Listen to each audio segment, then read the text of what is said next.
degmada Henley oo ku taala duleedka magaalada London waxa ay muddo dheer xidhiidh leeyihiin magaalada Boorame ee xarunta gobolka Awdal maamuladii u kala dambeeyay golaha deegaanka ee degmada Henleyna waxay Boorame ka caawin jireen arrimo badan oo ay ka mid yihiin mishiinada soo saara biyaha iyo kuwa shida iftiinka ama leydhka magaalooyinka waaweyn inkastoo ay labadan magaalo ku kala yaalaan laba qaaradood oo aad u kala fog haddana waxa lagu tilmaamaa laba magaalo oo mataana ah intii ku horeysay sanadkii 2008 waxa sanad kasta magaalada Henley booqasho ku iman jiray meeyarka magaalada Boorame iyo xubno ka tirsan golaha deegaanka degmada Boorame kuwaasi oo martiqaad rasmi ah ka heli jiray hadba maamulka markaas jooga ee hay'adda degmada Henley haddaba dhawaan waxaa Henley booqday la taliyaha madaxweynaha Soomaaliland ee arrimaha haweenka Marwa Maal Xaaji Axmed Miisaan oo maalmihii u dambeeyay booqasho gaaban ku mareysay gobolka dalka Britain booqashada Amaal Xaaji Axmed Miisaan ku tagtay magaalada Henley waxa ku wehelinaysay marwada madaxweyne ku-xigeenka Soomaaliland Marwa Raxma Xaaji Maxamed Suldaan iyo dhalinyaro badan oo ka mid ah qurbajooga reer Awdal ee ku dhaqan wadanka UK ujeedada socdaalkooduna waxa uu daarnaa sidii loo xoojin lahaa xidhiidhka qotada dheer ee ka dhaxeeya Henley iyo Boorame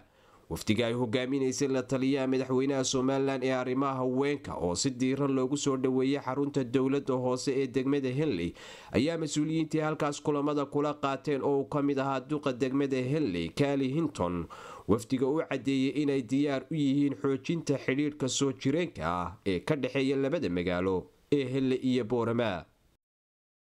It's a gradual process and we have, as I said, on the council, we have some very, very competent mayors and councillors. And I think we would lose a lot without them. So, we are very supportive of that. It took, I think, the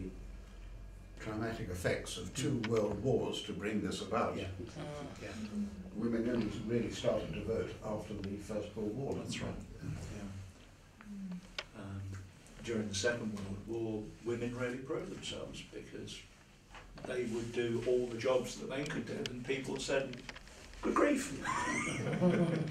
dhinaca kale Marwa Maal Xaaji Axmed Miisaan ayaa mas'uuliyiintii ay kulanka la qaadatay uga warantay horumarka ay 10kii sano u dambeeyay ku tallaabsatay degmada Boorame oo ay ka mid yihiin dhakhtarka weyn ee Al Hayaat Hospital jaamacadda Camuud iyo Eelo jidadka laamiyada ay bulshada reer Boorame ka hirgeliyeen gudaha xaafadaha magaalada Boorame iyo degmada nawaaxigeeda